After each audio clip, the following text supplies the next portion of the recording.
pane nzvimbo yakanaka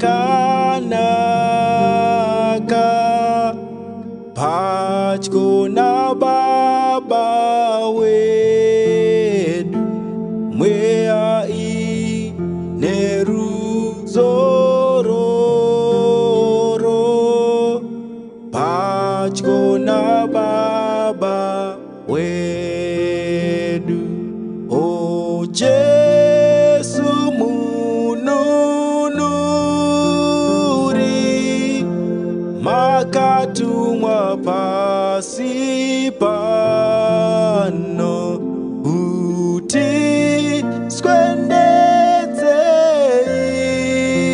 isu padyo naBaba wedu. Pane nzvimbo yerufaro padyo naBaba wedu.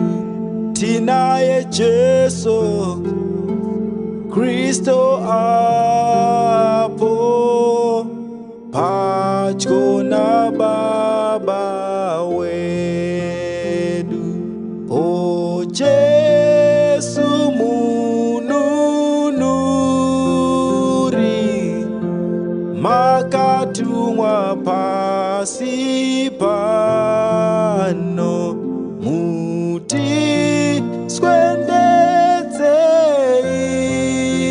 isu padyo naBaba wedu. Zvinyangadzo hazvigari padyo naBaba wedu, asi zviro zvakanaka padyo naBaba wedu. O Jesu mununuri, makatumwa pasi pano muti swendedze isu padyo naBaba wedu.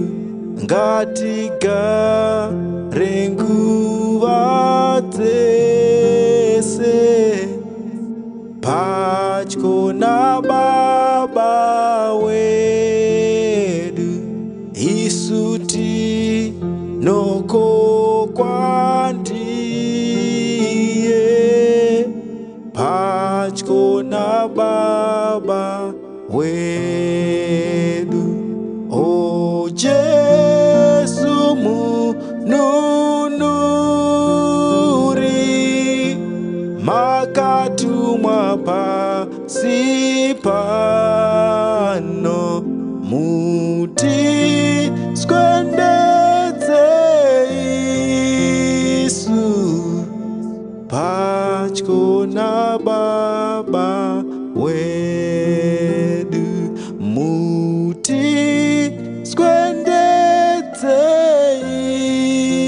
isu padyo naBaba wedu.